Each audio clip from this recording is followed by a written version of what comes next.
ఈ సంవత్సరానికి కేంద్ర ప్రభుత్వం ఇచ్చే పద్మశ్రీ అవార్డులలో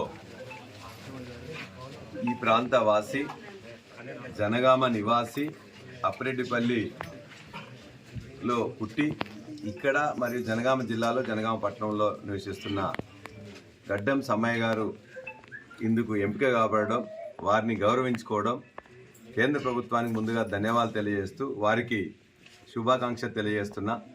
జనగామ ప్రజల తరఫున, జనగామ జిల్లా ప్రజల తరఫున, నియోజకవర్గ ప్రజల తరఫున కూడా వారికి హార్దిక శుభాకాంక్ష తెలియజేస్తున్నాం.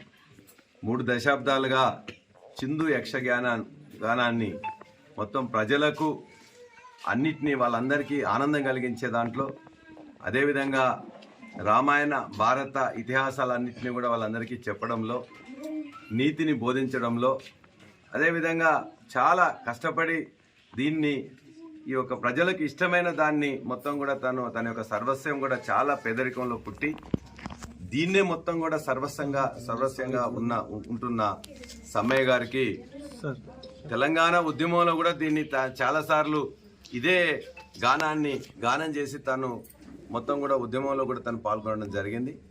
ఆ తర్వాత జరిగిన ఈ యొక్క 10 సంవత్సరాల పాలనలో కూడా వారికి కావాల్సిన విధంగా కొంత ఈ యొక్క గత ప్రభుత్వం కూడా వారికి సహాయ సహకారాలు అందించడం జరిగింది.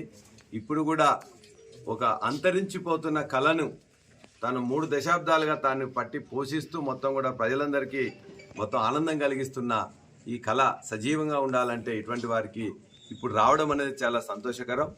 ఖచ్చితంగా దీనికి ప్రస్తుత ప్రభుత్వం కూడా సహకారం అందించాలని, వారికి కూడా సమ్మయ్య గారికి, వారి కుటుంబ సభ్యులకి అభినందనలు తెలియజేస్తూ వారికి మా పార్టీ తరఫున కానీ ఖచ్చితంగా సహకారం ఇంతకుముందు ఏ విధంగా ఉందో అంతకంటే ఇంకా ఎక్కువగా ఉంటుందని చెప్పేసి కూడా వారికి హామీ ఇస్తూ ఈ ప్రభుత్వానికి దీని కళలు నిలబెట్టాలి, ఇటువంటి వారి అందరినీ కూడా ఇబ్బందులు లేకుండా వాళ్ళందరూ కూడా పేదరికం నుంచి వెళ్ళి పైకి తీసుకురావడానికి కూడా కృషి చేయాలని చెప్పేసి కూడా ఈ సందర్భంగా కోరుతున్నాను.